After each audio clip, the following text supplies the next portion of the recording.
Hola, soy Hanna Fernández, divulgadora especializada en bienestar y descanso y autora del libro Aprende a descansar. Quiero darte la bienvenida a un nuevo episodio de mi programa de podcast A Guide to Live Well, una guía práctica de bienestar en la que descubrirás de la mano de los mayores expertos cómo cuidar tu salud y tu entorno para vivir más y vivir mejor. Las enfermedades cardiovasculares son la primera causa de muerte en mujeres por encima de cualquier tipo de cáncer. En 2020 fueron responsables del 26,17% de los fallecimientos totales, frente al 18,6% del cáncer. El mayor enemigo de la mujer es el infarto, y sigue siendo un desconocido. Actualmente, las enfermedades del corazón están cobrándose la vida de una mujer cada 6 minutos en Europa y cada 60 segundos en Estados Unidos. Sin embargo, a pesar de las cifras, la buena noticia es que alrededor del 80% de ellas se podría prevenir. Mi invitada de esta semana tiene claro cuál es la solución: concienciar y divulgar sobre la importancia de conocer los riesgos asociados a la enfermedad cardiovascular y crear hábitos de vida saludables. La doctora Leticia Fernández Friera es fundadora de la Unidad de Cardio Mujer en Atria Clinic y es directora de la Unidad de Imagen Cardíaca y de Mujer y coordinadora de investigación en cardiología de HM Hospitales. Es investigadora senior postdoctoral en el CENIC. Se ha especializado en imagen cardíaca avanzada tras años en el Massachusetts General Hospital de Boston y en el Mount Sinai Hospital de Nueva York bajo la supervisión del Dr. Valentin Fuster. Sus principales líneas de investigación son la aterosclerosis, con especial interés en la enfermedad cardiovascular de la mujer, la prevención y la imagen cardíaca. Es la principal investigadora del proyecto de mujer Wake Up del Instituto Carlos III y máxima representante del movimiento Corazón de Mujer.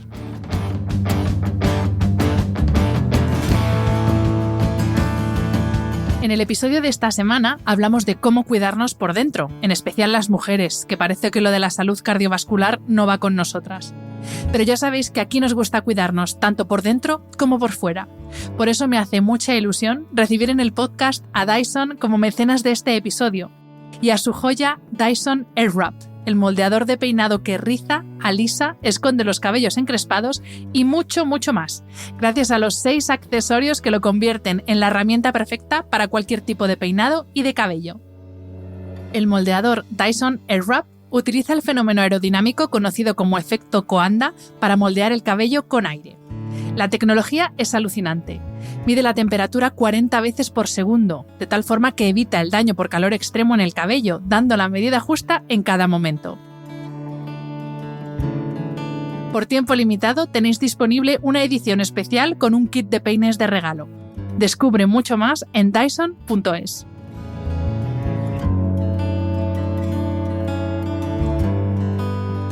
Bienvenida, doctora, y muchísimas gracias por aceptar la invitación a este podcast. Muchas gracias, Hanna, por invitarme. Un placer estar hoy aquí con vosotros. Pues vamos a empezar explicando qué es eso de la salud cardiovascular, porque es de estos términos típicos que la gente utiliza, lo oímos, lo leemos, pero luego a la hora de definirlo, ¿qué entendemos por salud cardiovascular? La salud cardiovascular es encontrarnos bien, sin enfermedad, tanto a nivel del corazón como de todas nuestras arterias. Es el objetivo que queremos cumplir, tanto ahora como en el futuro. ¿Y qué órganos están implicados en esa salud cardiovascular? Más allá del corazón, que es un poco por lógica, vale, sí, cardiovascular, corazón, pero no solamente nuestra salud cardiovascular depende del corazón. Sí, buena pregunta, porque todo el mundo que va al cardiólogo parece que solamente se afecta al corazón, ¿no? Pero el sistema cardiovascular está constituido por tanto el corazón como por todas las arterias de nuestro cuerpo, tanto las arterias que irrigan el cerebro, como las arterias que irrigan el corazón, como las arterias que irrigan las piernas. Por eso, dependiendo de qué arteria se cierre, se puede producir un ictus, un infarto o un problema de arteriopatía periférica. No solo el corazón, que ya de por sí es un órgano complejo, es el jefe de todos los órganos, donde también hay válvulas, ahí están las arterias, está el sistema eléctrico, está el músculo. Entonces hay que ponerle nombre y apellido a todas esas afectaciones del sistema cardiovascular. Ahora vamos a entrar más en detalle, pero te voy a hacer una pregunta que la gente lo mismo dice, qué obviedad estás preguntando, Hanna, Pero yo creo que mucha gente se va a sorprender cuando nos respondas. Y es, ¿dónde está el corazón? ¿Cómo es el corazón? ¿Y qué partes tiene un corazón? Porque esto lo mismo alguien lo ha visto en anatomía, se ha tenido suerte en el cole. No hablo de los médicos, obviamente. Pero los demás, aparte de la imagen esta que tenemos del típico corazón que todos tenemos en la cabeza, ¿qué es esto? ¿Cómo es esto? Sí, es importante conocerlo para saber cómo puede enfermar y cómo podemos evitar que enferme. Entonces, el corazón está en el centro del pecho. Pues mira, primer mito, no está a la izquierda, ¿no? No está a la izquierda, está orientado hacia la izquierda, pero es verdad que está situado protegido por las costillas, dentro de la caja torácica, pero más hacia el centro. Lo único que el ápex, la punta, está orientada hacia el lado izquierdo. Su tamaño es como un puño. Nuestro puño se dice que representa el tamaño de nuestro corazón. Las arterias, tenemos 100.000 kilómetros de arterias, si las estiráramos todos, entre arterias, capilares, venas, o sea que una auténtica autopista dentro de nuestro cuerpo y enrollada perfectamente. Y en el corazón, como habíamos comentado ahora, hay muchas partes y muchos órganos. El músculo del corazón, que es el que expulsa la sangre, que no puede parar y está latiendo, pues en los hombres 60 veces por minuto, en las mujeres un poquito más, 80 veces por minuto, porque la caja torácica de la mujer es más pequeña, entonces para expulsar la misma sangre tiene que ir un poquito más rápido. Entonces, aparte de ese músculo del corazón, que es lo que básicamente todos llamamos corazón, están las válvulas. Hay 4 válvulas que son las que dirigen la sangre hacia adelante y se cierran esas válvulas, son como puertas para que la sangre no se vaya hacia atrás. Está también pues todos los grandes vasos, es decir, la aorta, que es la arteria principal que lleva la sangre a los órganos desde el corazón, la sangre limpia, y también pues la arteria pulmonar, que lleva la sangre sucia del corazón a los pulmones para que se limpie. Y luego hay otras venas que llegan al corazón, las venas pulmonares, que llegan limpias de los pulmones, o las venas cavas, que llegan sucias al corazón de recibir todos los desechos del cuerpo humano, ¿no? Entonces está todos los grandes vasos, el músculo, las válvulas y luego las arterias que nutren a ese músculo del corazón. Se llaman las arterias coronarias porque hacen una corona alrededor del corazón. Son muy pequeñitas, miden 3 milímetros y es muy importante mantenerlas bien abiertas, sin placas de colesterol. Y luego, ¿qué más cosas tenemos? Tenemos la electricidad del corazón que manda los impulsos y hace que se contraiga pues, de forma sincrónica, tanto el lado derecho como el lado izquierdo. Cuando se alteran, pues se producen las arritmias. O sea que básicamente hay un montón de elementos que tenemos que proteger. Has dicho que más o menos es del tamaño de un puño. Y ¿cómo cuánto pesa? Porque estoy pensando, y los dos, no quiero decir que sean los 2 órganos más importantes, cerebro y corazón, pero bueno, digamos, los 2 sin los que sí o sí no podemos vivir, sí, son pequeños y pesan relativamente poco. ¿El corazón más o menos cuánto pesa? Unos 300 gramos. Fíjate. Sí, nada, 300, 400, sí, totalmente. La mujer pesa un poco menos y en el hombre 400, 500, pero vamos, que no llega a 1 kilo. Y es un órgano que con la edad y con el tiempo puede cambiar de forma, evolucionar, más grande, pequeño, porque sí que se habla que el corazón se hace grande con la edad, pero no sé si esto es algo metafórico o es real, que se va haciendo más grande con la edad. ¿Cambia? Bueno, si estamos sanos, no tiene por qué cambiar.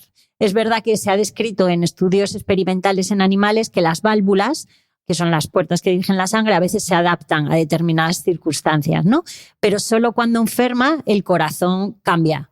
Entonces, si tenemos un problema, pues el corazón se acaba haciendo más grande, se dilata o se acaba haciendo más gordito, se hipertrofia, pero eso es en situaciones que está sometido a más presión o que no está manejando bien los líquidos de nuestro cuerpo. Uh-huh.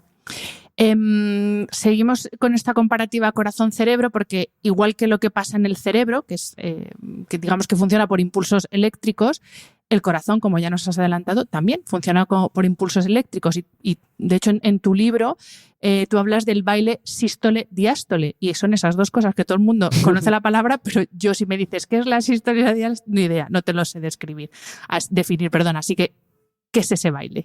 Pues mira, es muy fácil. La sístole es cuando se contrae el corazón, como una esponja que se contrae y sale toda la sangre. Y la diástole es cuando se relaja el corazón y se llena de sangre. Llega la sangre al corazón. Entonces, primero, bueno, no sabemos qué es primero y qué después, pero para que lo entendáis, Es como que la sangre llega al corazón, se llena de sangre, la aspira, eso es la diástole, y luego toda esa sangre la expulsa, contrae el corazón para que llegue a los órganos, y esa es la sístole. Y esto funciona por impulsos eléctricos. Por impulsos eléctricos, entonces tiene que estar perfectamente coordinada. O sea, que una vez que se llena el corazón, luego se vacía, se llena, se vacía. Diástole, sístole, diástole, sístole. Tienen que ir perfectamente de la mano. ¿Y es algo rítmico que sucede exactamente cada latido? Cada latido, pero los latidos no suceden lo voy a decir cada el mismo tiempo, no sé cómo decirlo. Son rítmicos, pero no tienen la misma frecuencia ese ritmo, ¿no? En teoría tendría que ser más o menos rítmico, a no ser que hubiera un problema. Entonces, entre cada pulsación o cada latido, se llena el corazón y se vacía. Sobre todo la sístole, que es el sonido, es cuando se expulsa más sangre del corazón. Vale, y entonces esos dos procesos sí que duran lo mismo siempre, idealmente. Sí, la sístole suele ser más cortita y la diástole más larga. Vale. Pues vamos a hablar de algunos de los indicadores, de nuevo, de los más frecuentes, que, por ejemplo, la gente que hace deporte oye mucho hablar pues, de frecuencia cardíaca máxima y de estas cosas. Pues te voy a pedir, doctora, que nos expliques qué nos dicen estos indicadores de nuestra salud. Por ejemplo, frecuencia cardíaca máxima. ¿Qué es? ¿Y cómo puedo saber, yo que soy deportista, los que nos escuchan que son deportistas, o incluso una persona en el día a día, cuál es una frecuencia cardíaca máxima sana y cuándo tiene que preocuparse? Y sobre todo, cómo saber cómo medir esa frecuencia cardíaca máxima. Claro, pues esto hay fórmulas para medir la frecuencia cardíaca máxima o submáxima, ¿no? Cuando hacemos una prueba de esfuerzo, que se relativiza por el sexo y por el peso también. Y también hay que tener en cuenta la tensión arterial. O sea, que cada uno tiene su frecuencia cardíaca máxima, como si dijéramos. Entonces, hay que conocer hasta dónde puede llegar uno basándose en el entrenamiento que tiene, ¿vale? Pero tiene que llegar a un mínimo para que una prueba pueda ser concluyente. Por ejemplo, una prueba de esfuerzo, al menos tienes que llegar al 85% de tu frecuencia cardíaca máxima, que ya está definida por esa fórmula, para que en el cardiólogo pues, podamos emitir unas conclusiones. Uh-huh.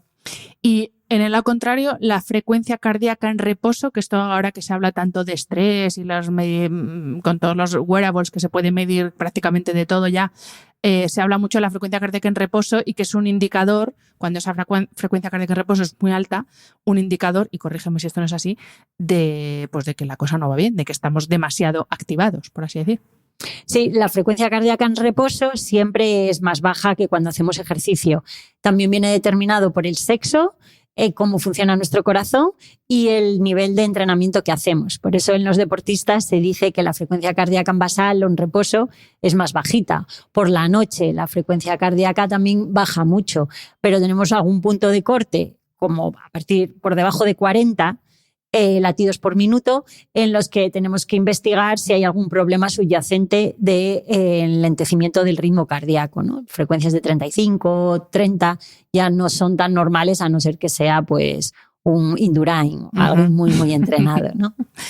Y otro de los indicadores que también, de nuevo, se está utilizando mucho ahora, sobre todo relacionado con temas de estrés y la activación del sistema nervioso autónomo, mejor dicho, la activación de la rama simpática frente a la parasimpática, que es la variabilidad de la frecuencia cardíaca. Y esto es una cosa que también cuesta entender exactamente lo que es y, sobre todo, es verdad que si es muy, muy, muy baja hay que preocuparse y tiene que ser lo más alta posible, o al revés, porque yo he leído de todo sobre el tema. Ya, bueno, la variabilidad es algo que ocurre simplemente con la respiración, porque cuando nosotros respiramos profundo la frecuencia cardíaca cambia un poquito o expiramos, o sea que es variabilidad de la frecuencia cardíaca dentro de un rango fisiológico normal que los cardiólogos no nos preocupamos en exceso. Otra cosa es que la variabilidad sea muy extrema, que cambiemos de frecuencias de 100 a frecuencias de 40. Entonces ahí sí que puede haber un problema de ritmo subyacente. Pero ¿es indicador entonces de lo que comentaba del sistema nervioso? Un poco nervioso, de variabilidad. Bueno, sí, porque al final está controlado mucho por nuestras emociones. Y depende, pues, si se activa el sistema simpático, pues nos vamos a acelerar más el pulso y con la respiración. Pero es algo fisiológico. Yo no me preocuparía en exceso, a no ser que tenga síntomas, pues mareos o falta de aire, o que la variabilidad sea muy extrema, desde latidos muy rápidos a latidos muy, muy pequeños. Pero si es intermedia, entre pues 50-70, no me preocuparía. Uh-huh.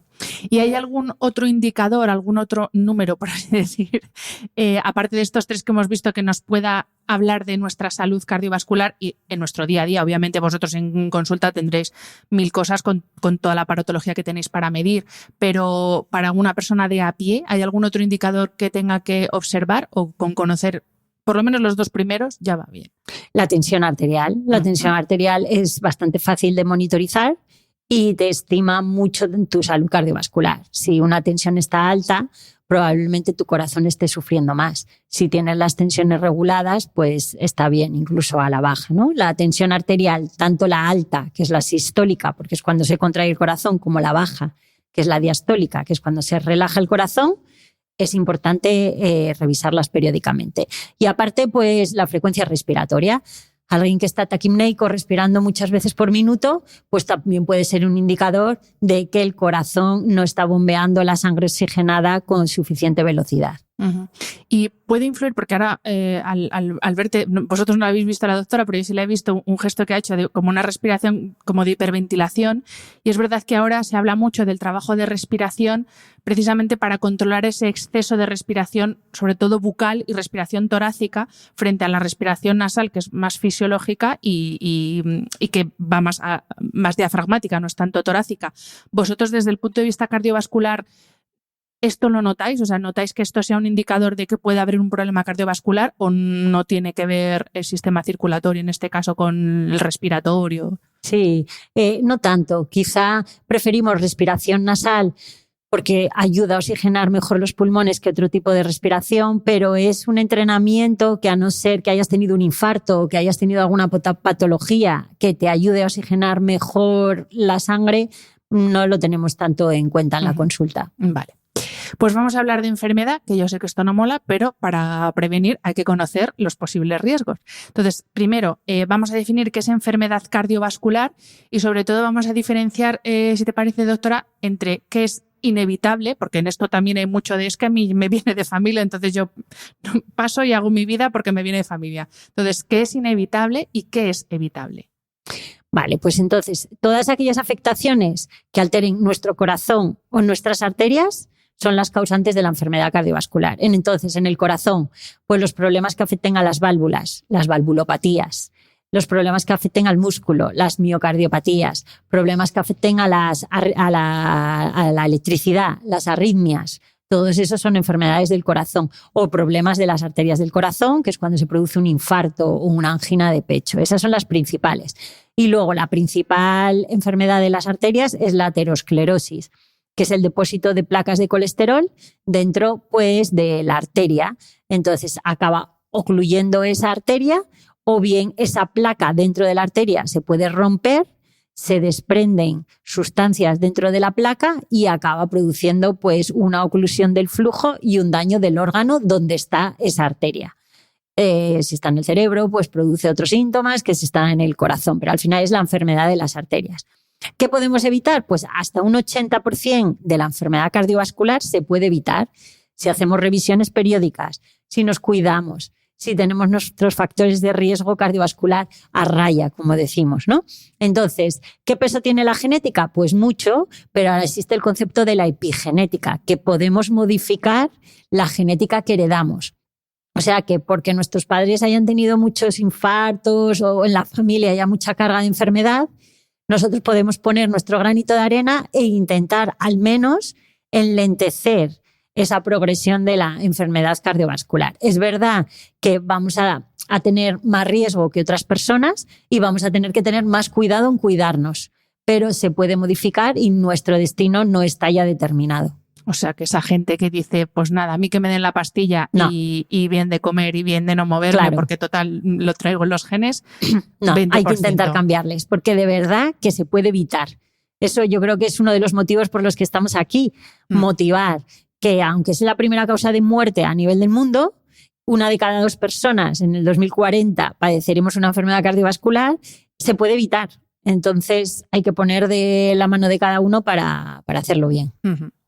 Pues vamos a hablar de esos factores de riesgo, ¿no? Y de nuevo, pero iba a decir factores de riesgo evitables, no, es que todos los factores de riesgo son evitables. Me refiero a los factores de riesgo de esa parte evitable. Pues lo que traemos de serie, pues ya está, lo tenemos, pero hay un 80% que sí que podemos hacer y que sí que está en nuestra mano. Entonces, ¿qué es lo que tenemos que evitar sí o sí? Y aquí sin medias tintas, o sea, y yo lo digo, hay que dejar de fumar ya. Y luego todo lo que va a decir la doctora, pero lo del tabaco. Yo es que soy de la liga antitabaco, exfumadora, pero soy liga antitabaco. Entonces, ¿cuáles son los factores de riesgo que tenemos que evitar? Pues mira, hay algunos que son mecánicos y hay algunos que son bioquímicos, que llamamos, ¿no? Los mecánicos, principalmente la tensión arterial.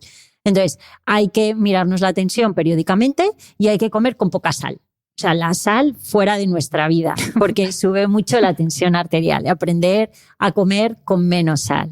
No me veis, pero estoy a punto de llorar porque a mí me gusta mucho la sal. Claro, sí. Pero bueno, no ve mal de tensión. Yo es verdad que la tensión no, otras cosas sí, pero la tensión no. Claro, entonces, luego los factores bioquímicos, pues están el colesterol, ¿vale? Que es importante decir que hay un colesterol bueno y un colesterol malo, que vienen muchas mujeres a mi consulta y dicen, tengo el colesterol alto, pero ¿cuál? Ahora vamos a hablar de esto del bueno o malo, que también tiene tela. Tiene mucha tela. Pues eso. Seguimos con los riesgos y luego vamos a ver. Fenomenal. El colesterol se merece su pregunta. Eso, fenomenal. Pues entonces, en el colesterol, ¿cómo lo podemos evitar sobre todo? Comiendo bien, dieta mediterránea, sin ser extremistas, siendo moderados, haciendo ejercicio físico. Ese es el primer escalón. Movernos y la alimentación para el colesterol y también para el azúcar. Al final, la diabetes es otro factor de riesgo junto con la tensión arterial alta y el colesterol alto. La diabetes es una enfermedad sistémica que no solo al corazón, sino que puede afectar a cualquier órgano. Y ahí el truco también es no tomar bebidas azucaradas. A veces parece que nos dan energía, tienen muchísimo azúcar encubierto y hay que tenerlo controlado. Factor de riesgo que ya dijiste tú también, el tabaco. Tendría que eliminarse ya desde nacimiento, que no existiera, quiero decir. Es una droga al final. Entonces, eliminarla de nuestra realidad. Más cosas, estilo de vida, que viene junto con la obesidad, pero eso viene también con la dieta y el ejercicio físico y también otros factores que llamamos psicosociales, ¿no? Que entramos ahí en el mundo del sueño, del estrés, de la personalidad.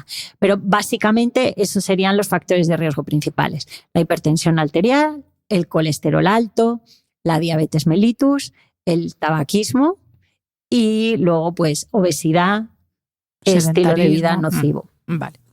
Pues ahora sí, vamos con el colesterol y eso de colesterol malo, colesterol bueno, LDL, HDL y el juego este que hacemos de, pero si tengo este alto y el otro alto también, entonces bien, ¿no? Porque eso yo también lo he visto y digo, hombre, no sé hasta qué punto este razonamiento es muy científico, pero bueno, lo mismo sí. Entonces, expláyate, colesterol. Pues sí, la verdad que es que el colesterol es un mundo, pero efectivamente en las analíticas muchas veces tenemos el colesterol total y esa es una suma de todos los tipos de colesterol que tenemos.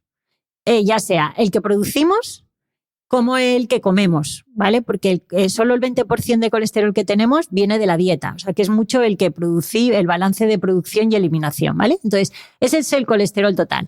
Pero dentro del colesterol total hay uno que llamamos bueno porque ayuda a retirar el colesterol de la sangre a que se elimine por el hígado, que es el HDL, y otro que decimos el colesterol malo, que realmente favorece más a que ese colesterol que está en la sangre se acabe depositando en la pared de la arteria, ¿vale? Entonces, si tenemos el bueno muy alto, eso es bueno. Pero es verdad que ya las últimas investigaciones dicen que si lo tenemos más de 100 miligramos de decilitro, ya no es tan bueno. O sea, que se sumaría al malo, como si dijéramos. Y el colesterol malo es una ciencia también. Cada vez las guías de práctica clínica nos dicen cuanto más bajo, mejor.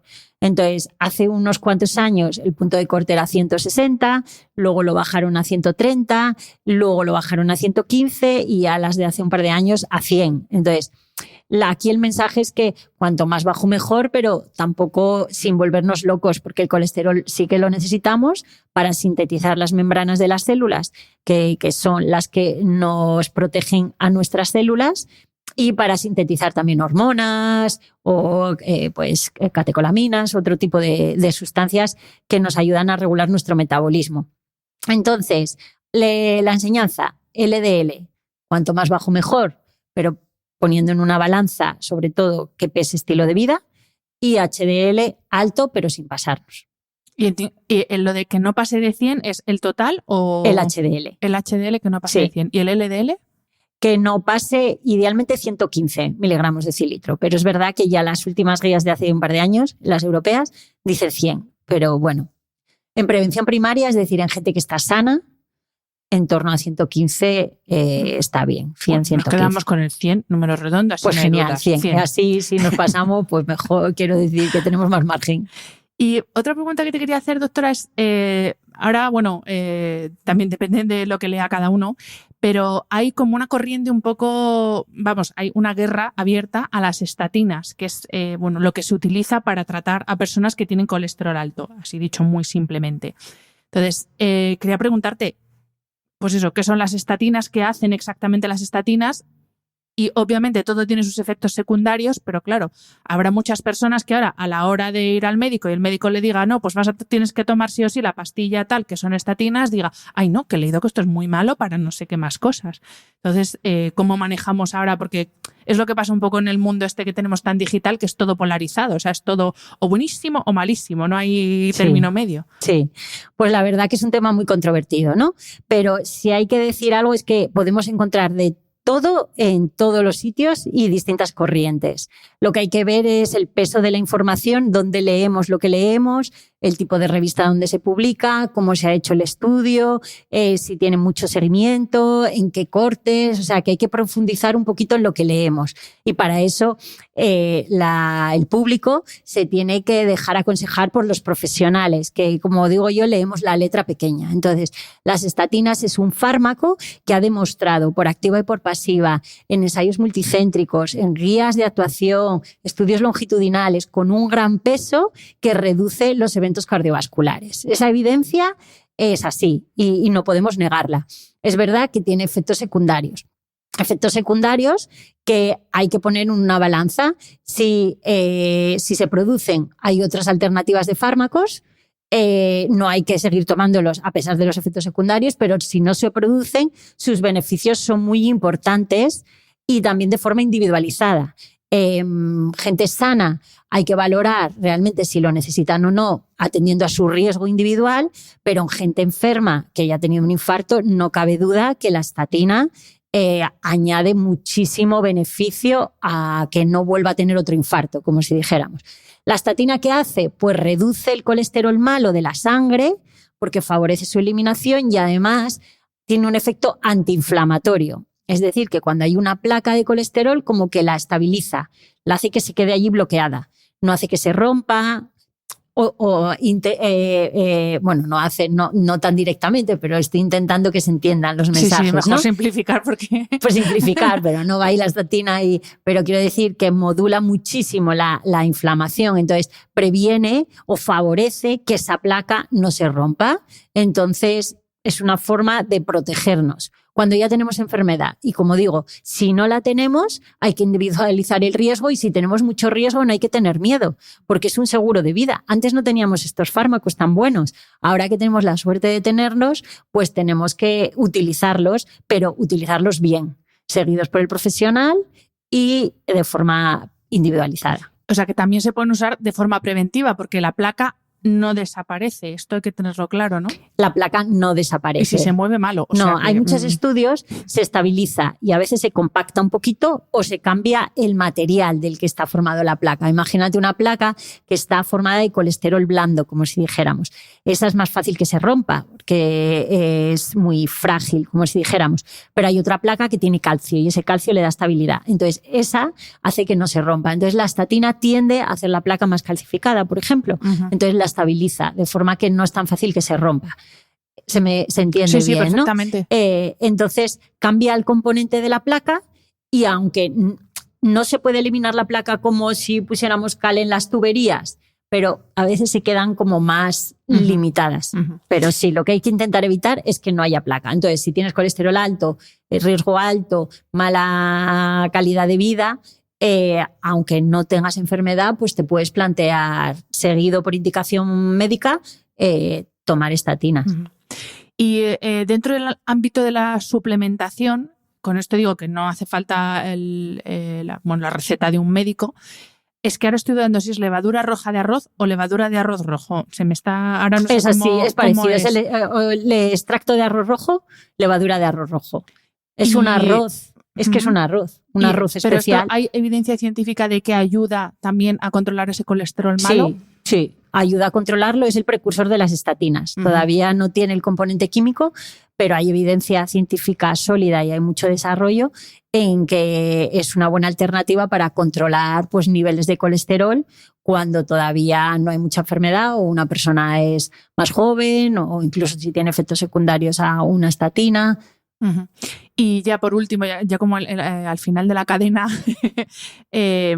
pues estos yogures bebibles que todos conocemos, que están todo el tiempo en la tele diciendo que ayudan a reducir el nivel de colesterol, ¿hay evidencia de que eso funciona? Hay estudios contradictorios. Hay algunos que muestran que ayuda, otros que no. Lo que se sabe es que mal no vienen. Entonces, son ricos en omega 3, que pueden favorecer la absorción de lípidos a nivel intestinal y también la eliminación por el hígado. Entonces, nosotros como médicos, cardiólogos y profesionales no recomendamos exclusivamente estas sustancias porque optamos por tratamientos que tengan mayor evidencia. Caso, claro. Pero lo que se sabe es muy difícil también individualizar el valor. Porque a lo mejor tomas omega 3, pero también haces más ejercicio, te cuidas más, o cómo comes. Aislar cada factor de tu vida es muy complicado. Pero bueno, sí que puede ser, por ejemplo, una alternativa a típico yogur graso de estilo griego que a mí me flipa, pero claro, eso es graso, es lo que es. Sí, por eso está tan rico. Totalmente, sí. O sea, que sí puede ser una alternativa. Sí, vale. Puede ayudar. Pues ya que hablo del yogur, vamos a hablar también de otro gran tema que es qué comer. Especialmente hablando de colesterol, porque parece que, por ejemplo, lo del huevo ya lo tenemos claro, que no pasa nada por comer huevos. Lo mismo tú me dices, ojo, no pasa nada por comer huevo, pero tampoco hay que comerse 5 huevos al día, porque también hay muchas tendencias en el mundo. Entonces, ¿qué comemos? Porque es verdad que ahora hay tanta información de fuentes no fiables que es muy fácil caer, pues lo que decías antes, en el extremo de la dieta cetogénica y solo grasa, solo proteína y prácticamente no veo la verdura, a ir al extremo contrario de todo vegetal, todo vegano. Y ojo, que ahora también la industria de lo vegetal, y hago el gesto de entre comillas, es muy perniciosa porque por poner vegano parece que ya es ultra sano y luego lo mismo te estás comiendo mierda, con perdón. Entonces, ¿qué comemos para cuidar nuestro corazón y nuestra salud cardiovascular? Porque en esto hay tanta desinformación. Claro, es un mundo. Yo tengo que decir aquí que yo no soy experta en nutrición, yo soy experta en cardiología y sobre todo en la mujer. Pero yo lo que veo es, nos guiamos mucho por la dieta mediterránea. Al final, y por lo que dice la Organización Mundial de la Salud. Para nosotros eso es la Biblia, porque sí que hay muchas publicaciones, hay muchas tendencias, hay muchas ciencias, nos podemos volver locos. Entonces, ¿qué dice la Organización Mundial de la Salud? Que es la que nos establece las bases de cómo cuidar el corazón. Pues al día hay que comer al menos 3 o 5 raciones de fruta o verdura, ¿vale? Entonces ya cada uno que piense un poquito cuánta fruta y cuánta verdura come a lo largo del día, ¿no? Esa es la primera premisa, que no hay que comer con sal, que hay que comer pocos alimentos a la semana ricos en colesterol, que hay que comer pescado rico en omega 3, comer también aceite de oliva y hacerlo todo de una forma moderada. Lo que dicen ellos, hacer varias comidas al día, ya sin entrar en el ayuno intermitente, que también es otra ciencia y habrá demostrado pues, un montón de beneficios y también tendrá pues, sus peculiaridades. Pero hacer pequeñas cantidades de comida, ya no digo ni para adelgazar, sino para no llegar con tanta hambre, por ejemplo, pues las cenas, hacer desayuno fuerte y evitar pues al final del día, porque nuestro metabolismo es menor, pues esas comidas, ¿no?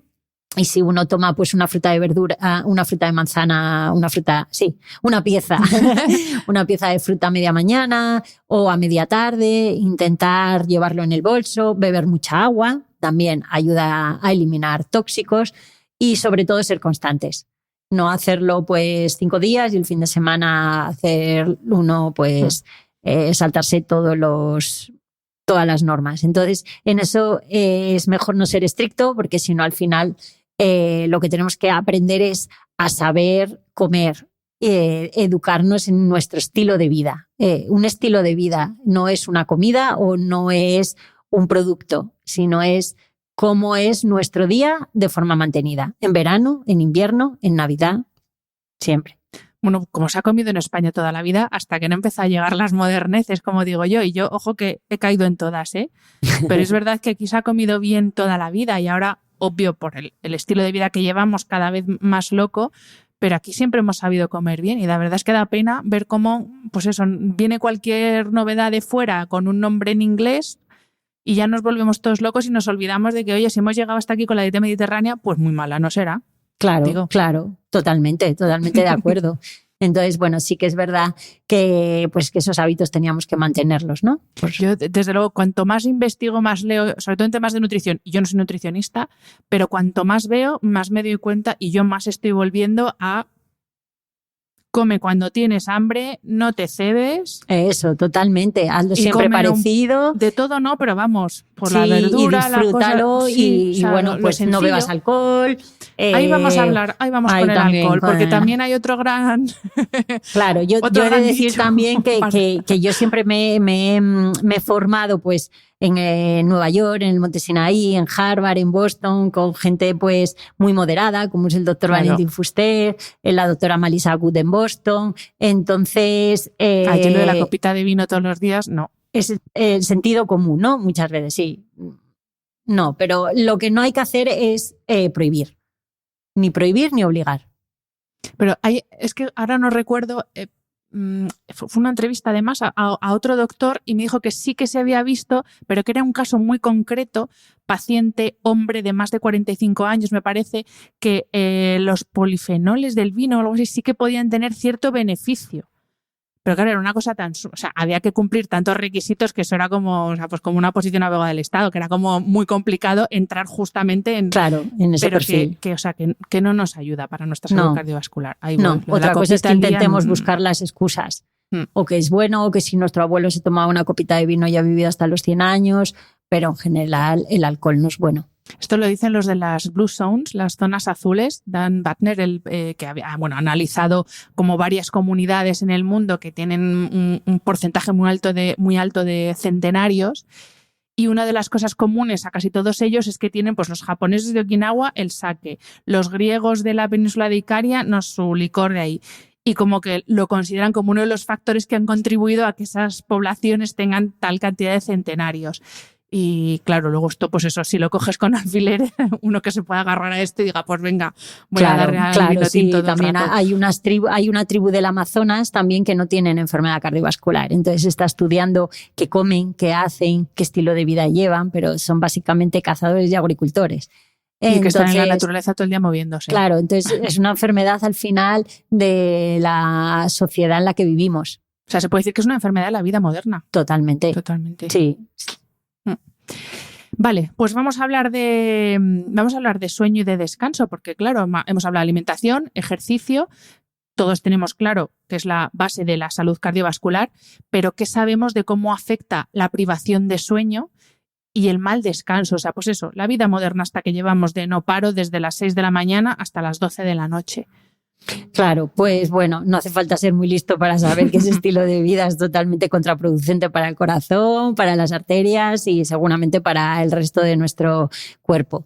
Al menos se recomienda dormir 8 horas. Yo explico las recomendaciones de la Organización Mundial de la Salud, por lo menos que sepamos lo que habría que hacer. Otra cosa es cómo lo conseguimos y cómo lo adaptamos a nuestro estilo de vida individual, ¿no?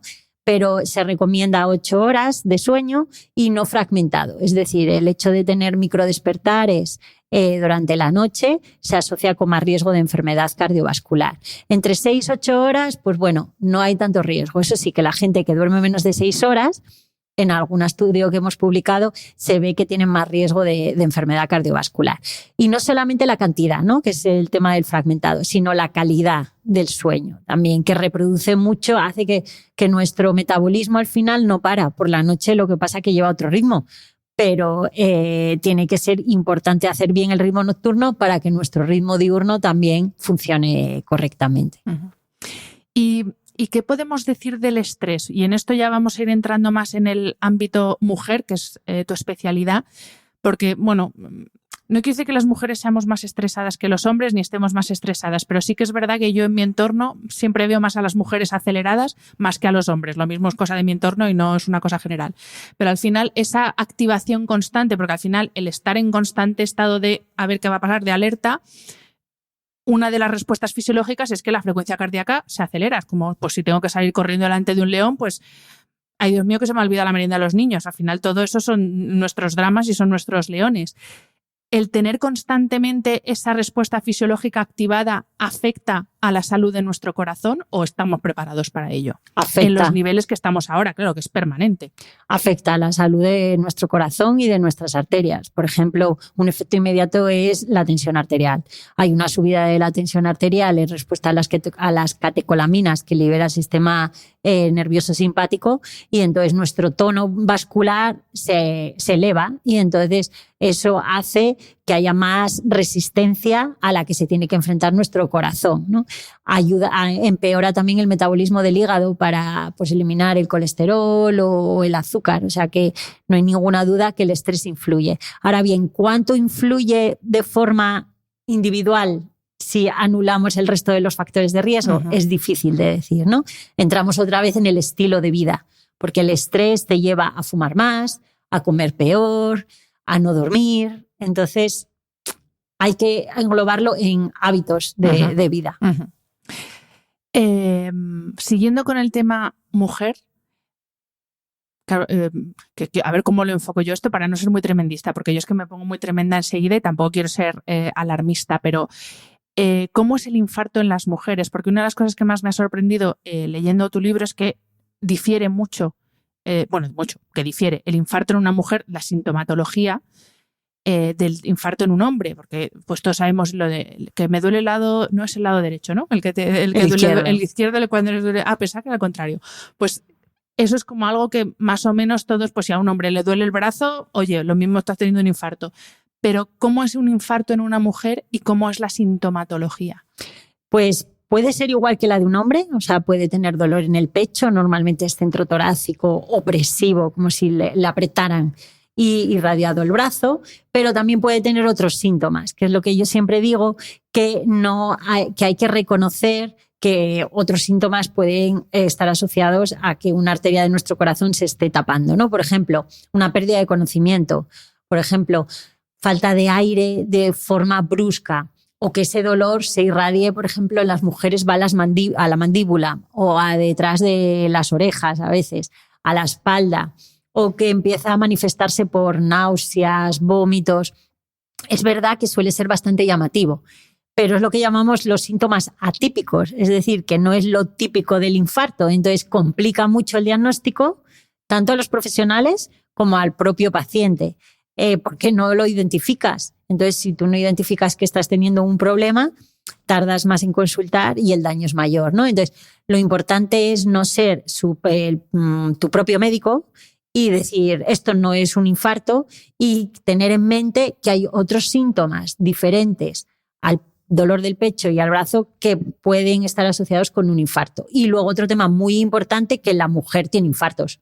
Tiene infartos igual que el hombre, que somos vulnerables a la enfermedad cardiovascular. Sí, porque es verdad que es algo que se asocia como con el hombre con infarto, y la mujer también los tiene. Claro, entonces que oye, tú puedes tener un infarto desgraciadamente igual que un hombre, porque ha cambiado el estilo de vida de la mujer y al final pues nos hemos igualado en muchos factores de riesgo al hombre, y además con menos conciencia de enfermedad y además asumiendo papel de cuidadora, de sufridora y de que no sabemos que es la primera causa de muerte en la mujer también, ¿no? Que seguro que lo sacarás ahora, pero sí, que es el 3% del cáncer de mama y el 35% de la enfermedad cardiovascular. Entonces, que no hay que alarmar porque el 80% se previene, pero es importante que la mujer sepa que hay unidades específicas para que la mujer sean vistas. Nosotros, por ejemplo, en la consulta estamos viendo muchas mujeres que tienen que revisarse igual que de ginecología, pues del corazón, y tener ese chip y simplemente con eso, hacerse analíticas, ir al médico, pues se puede prevenir, como decimos ya, que a todo el mundo le quede claro el 80% de los problemas de corazón. Y en el caso de otras patologías, como por ejemplo la valvulopatía, que lo has mencionado antes, de hecho, tengo aquí algunos datos que vienen en tu libro, que es una de las patologías menos conocidas, pero de las más frecuentes, y que entre el 2 y el 3% de la población tiene afectada alguna de las válvulas del corazón. Eso es mucha gente. Es mucha gente. Mucha gente. Y que luego este porcentaje aumenta considerablemente hasta un 13% cuando superamos los 75 años de edad. Y de hecho, dices en el libro, la válvula aórtica es la epidemia del siglo XXI. Totalmente. Tal cual. Que se desconoce, ¿no? Claro, todo el mundo conoce el infarto. Claro, es que uno piensa, va mal el corazón, infarto, no te planteas otra cosa, pero ahí tenemos los números. Totalmente. La estenosis aórtica, que es cuando una de las válvulas del corazón no abre bien, no expulsa bien la sangre, entonces hay un fallo de todo el cuerpo, ¿no? Sistémico, que es la patología más frecuente y que a personas más mayores en el hospital y más mayores no tantos, a partir de 70 años. Que ahora la esperanza de vida, como se ha alargado tanto, hay que tener presente que las válvulas hay que mirarlas y se miran con ecografías, que es lo mismo que una ecografía en una embarazada. Una ecografía te excluye tener un problema en una válvula de una forma fácil y no invasiva y sin radiación. Y tanto la valvulopatía como arritmias que hemos hablado antes, la aterosclerosis que también has hablado antes, en porcentaje hombre-mujer, ¿estamos más o menos a la par o hay alguna de ellas que sean más no me sale la palabra ahora, bueno, más prevalente, más prevalente en mujer, o más o menos estamos ya a la par? Por eso que decías antes que tenemos el mismo estilo de vida horroroso que llevamos la mayoría. Claro, sí, más o menos estamos a la par. Quizá las mujeres también un poco más de enfermedad isquémica cerebral, un poquito más de ictus que infartos en el hombre, quizá los hombres más estenosis aórtica que mujer, la mujer calcifica menos que el hombre, pero la mujer también tiene otras patologías más frecuentes como la miocarditis o todos estos infartos con coronarios normales o la cardiomiopatía de estrés. O sea que más o menos en consultas de cardiología aquí en la clínica tenemos igual hombres que mujeres. Quiero decir que no hay una diferencia tan marcada como antes. De hecho, muchas veces viene un hombre a mirarse y dice la mujer, pues yo también me quiero mirar. Y entonces tan natural se miran los dos. ¿Y qué pasa? Y ahora sí hablamos 100% mujer. ¿Qué pasa en nuestro organismo para que pasemos de tener en general menos riesgo cardiovascular del hombre a que de repente, a partir de un cierto momento, que ya creo que estamos intuyendo cuál es, pase a ser la primera causa de muerte en mujeres y, como decías antes, a años luz del cáncer de mama, que todas pensamos que es como la principal causa y nada que ver? Claro, pues mira la menopausia, ¿no? La menopausia es el momento, sí, la de siempre. Que los estrógenos protegen al sistema cardiocirculatorio de tener problemas de colesterol, de azúcar, de tensión, ayuda a mantener el equilibrio, como si dijéramos. Pero claro, en la menopausia se reduce la cantidad de estrógeno y además el tipo de estrógeno también se modifica. Entonces empezamos a estar más desprotegidas. La tensión sube. Yo siempre era hipotensa. Ayer mismo una señora a la consulta. Pues yo siempre tenía la tensión baja, 160, 100. Claro, hasta que la empiezas a tener alta. No es algo permanente que siempre tengamos los factores de riesgo bien, es que cambian. Entonces es esa época especialmente importante y de hecho ahora lo dicen ya las guías de práctica clínica, que a los 50 años es una edad razonable donde la mujer tiene que realizar pues una primera revisión cardiovascular, y porque es un momento especialmente delicado de hormonal, ¿no? Y entonces, ¿y qué ocurre a esas personas también que tienen la menopausia precoz? A los 40 años o que se les opera pues de histerectomías por problemas, pues también todos los efectos hormonales en la mujer desgraciadamente se suman a tener más riesgo cardiovascular, o una menarquia precoz también, porque va a estar también alterados sus procesos hormonales, o la mujer embarazada que tiene tensión alta, la preeclampsia o la diabetes gestacional. O sea que hay en la mujer, además de los factores que ya hablamos, se suman otros. Que ojo que, y esto que lo dejo claro porque yo estoy, claro, como ya no es que me esté acercando, pero bueno, ya empiezo a notar yo que mis hormonas van cambiando. Y hay un movimiento muy bonito que es de The Other Beauty, que habla de la menopausia como como una segunda etapa, como un segundo acto, y que no hay que entenderlo como nada malo, sino una cosa más que nos pasa. Y entonces hay que entenderlo como tal, no hay que decir, joder, la menopausia, pues llevamos toda la vida con la regla y ahora la menopausia encima vienen los infartos, hay que fastidiarse. Pero sí que es verdad que conociendo y sabiendo lo que pasa, una puede prevenir y sobre todo puede tener una esperanza de vida con calidad de vida, porque claro, muy bien que se alargue la esperanza de vida, pero si vamos a pasar 20 años hechas unos zorros, con perdón, pues no sé qué es peor. O sea, no. Totalmente. Además que es que se pueden evitar muchos efectos por la menopausia, por la osteoporosis o todo el tema de la prevención cardiovascular. Pues simplemente, oye, voy a hacerme una analítica y voy a mirarme bien. Es que se puede evitar luego estar muy mal. Y es un estado natural que hay que conocer los síntomas que se tienen, cómo se pueden afrontar. De hecho, ahora cada vez en el hospital pues también tenemos una unidad de menopausia. No es una enfermedad, es un estado evolutivo, pero así como en el embarazo hay mucha información, en la menopausia es un poco tema tabú. Entonces hay que perder ese miedo y conocerlo para afrontarlo mejor. Y has hablado de que en la menopausia, pues una de las cosas que sucede con las hormonas es que el nivel de estrógenos cae en picado. Esto también pasa, por ejemplo, en algunas mujeres, bueno, pasa en todas las mujeres, algunas con más o menos sintomatología, antes del ciclo menstrual. ¿Hay evidencia o puede ser que justo en este momento del ciclo seamos más vulnerables a sufrir algún tipo de accidente cardiovascular, o en el caso del ciclo menstrual es otro estrógeno diferente y no tiene tanto Pues mira, que ver? es buena pregunta. La verdad que hay muchas investigaciones porque se desconoce todos estos temas. Hasta ahora no se había puesto el foco en las hormonas, en la mujer, y ahora se empieza a interrogar, ¿será por el estrógeno? ¿Será por la progesterona? ¿Será por el tipo de estrógeno? ¿O qué ocurre pues durante la menstruación? No se sabe, se desconoce. O sea, que hay mucho por hacer. A ver, a investigar. Eso. Sí, de hecho, en el proyecto Wake Up que estamos haciendo, estamos introduciendo análisis hormonales en las mujeres que incluimos para ver la relación. Pues yo me dono, ya lo digo, y seguro que todas las que nos escuchan se donan también a la ciencia. Pues genial, aquí estamos. Hombre, cuanto más dato mejor. Para incluir más mujeres y sumar más en la investigación, porque esa es otra, que las mujeres no participamos en las investigaciones. Entonces, todas las conclusiones sobre estatinas, anticoagulantes, eran basados en estudios con hombres solo. Entonces, es bueno, pero a lo mejor en la mujer no es bueno. O esto es así porque funciona, pero la mujer a lo mejor no funciona. Es que hay muchos matices, ¿no? Pues amigas, a colaborar. Y doctora, ¿por qué la mortalidad tras un primer infarto es un 20% mayor en mujeres que en hombres? Que esto también me queda muerta. Sí, básicamente porque llegan más tarde al hospital a consultar. Al final no se identifica el síntoma, se pospone, esto no me puede estar pasando a mí. Bueno, mañana, que ahora voy por los niños, me viene mal. Entonces el daño al corazón es mayor. Y luego una vez en el hospital, a veces incluso los tratamientos no son iguales o no se hacen los mismos cateterismos.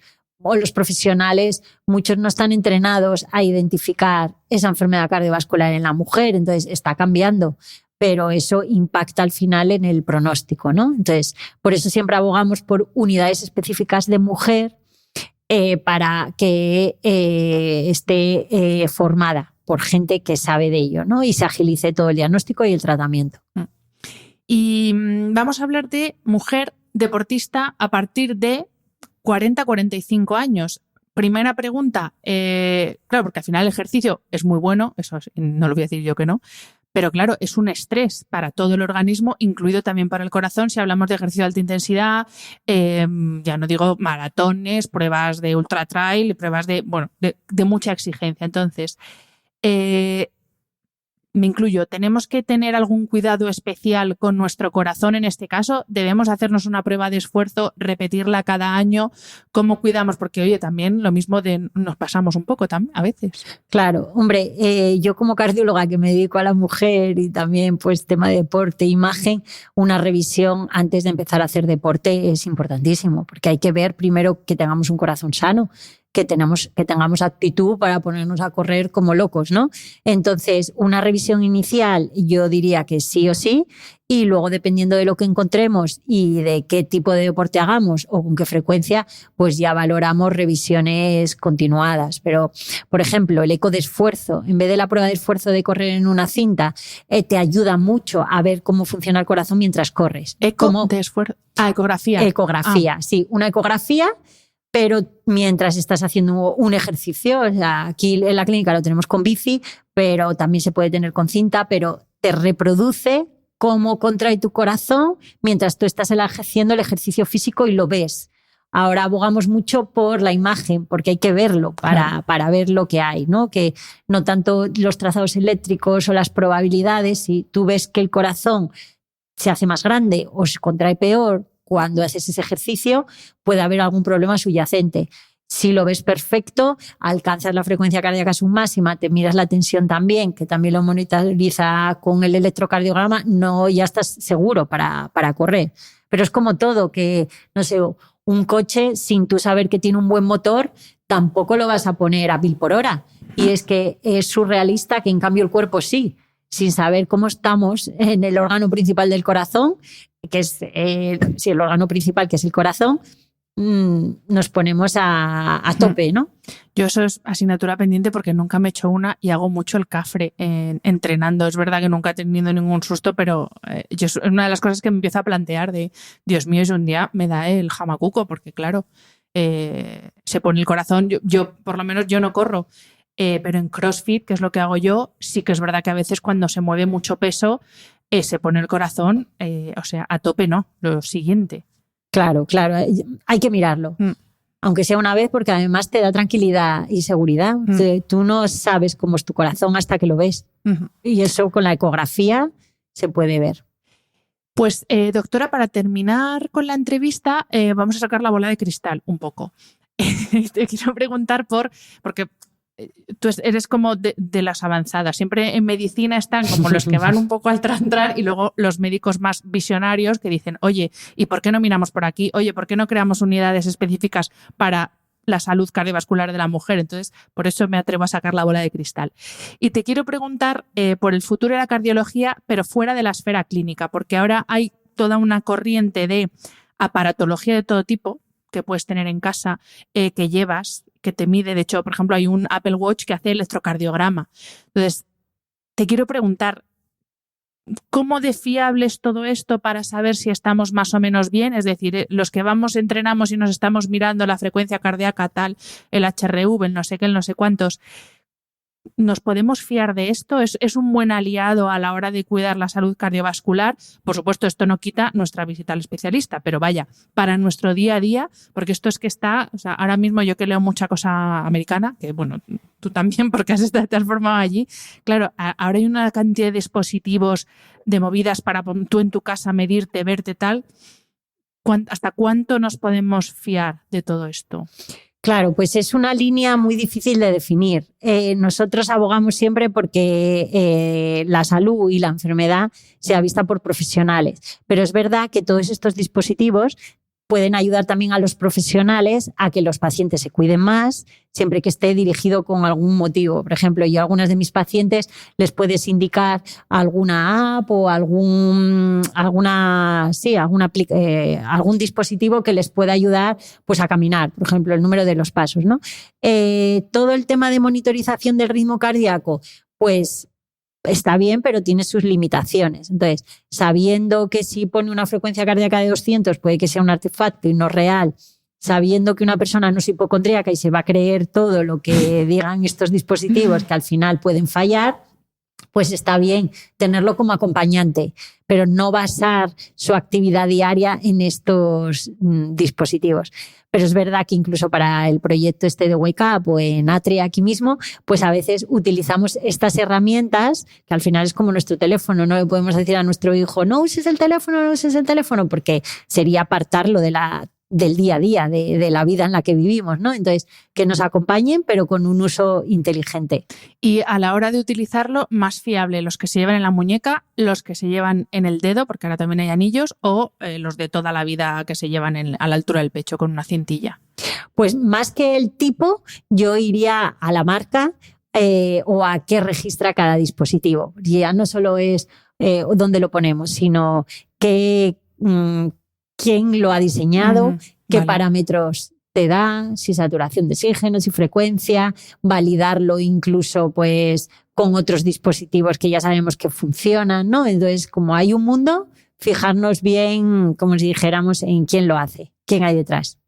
Comprendido. Pues ya sabéis, las que queráis información y saber si merece la pena el super dispositivo, que a mí me pregunta mucha gente y nunca digo ni recomiendo nada porque como bien has dicho, es todo para coger con alfileres y luego que te puedes volver un hipocondríaco de estas cosas. Total. Entonces, quien quiera orientación, aquí tiene a la doctora. Millones de gracias. Me ha encantado esta charla y sobre todo gracias por el trabajo que hacéis tanto en Atria como en los demás sitios donde estás por la salud cardiovascular de las mujeres, que es verdad que hemos sido las grandes olvidadas durante muchísimos años, por no decir siempre. Y en temas de salud como este, sí, parece que es como lo del corazón es cosa de hombres y es verdad que nosotros también nos morimos de infartos y mucho. Sí, es verdad. No, Hanna, gracias a ti. Y la verdad, porque como hablamos el otro día, con este movimiento de corazón de mujer que hemos empezado hace poquito, en noviembre, estamos intentando que se una toda la mujer, todo el hombre que quiera, hacer ruido, gritar a voces que hay que revisarse del corazón, que hay que ponerse en buenas manos, lo que tenemos que hacer, cómo lo podemos evitar, ¿no? Y con distintas iniciativas. Al final vosotros también nos dais voz gracias a vuestro trabajo, a los medios de comunicación, a cualquier actividad docente y educativa que haya. Eso es mucho camino recorrido. Pues millones de gracias y ya sabéis que siempre dejo en las notas del episodio para que contactéis con la doctora, su clínica, el movimiento Corazón de Mujer. Toda la información la tenéis en las notas. Millones de gracias. Gracias a vosotros. Espero que hayas disfrutado del episodio. Este programa de podcast es independiente y en abierto gracias al apoyo económico de marcas que apuestan por mi trabajo y confían en mí para ayudarles a comunicar su mensaje. Los expertos que aceptan mi invitación a intervenir en este programa no tienen ningún tipo de vinculación con dichas marcas a menos que se especifique lo contrario. Y todo el contenido de mi podcast, página web y redes sociales que haya sido patrocinado irá acreditado como tal. Gracias por ayudarme a que este proyecto siga siendo viable e independiente visitando la web de mis anunciantes, dejando reseñas, comentarios y valoraciones en las distintas plataformas de reproducción y compartiendo mi contenido en tus redes sociales. Mil gracias por estar al otro lado. Nos escuchamos en el próximo episodio.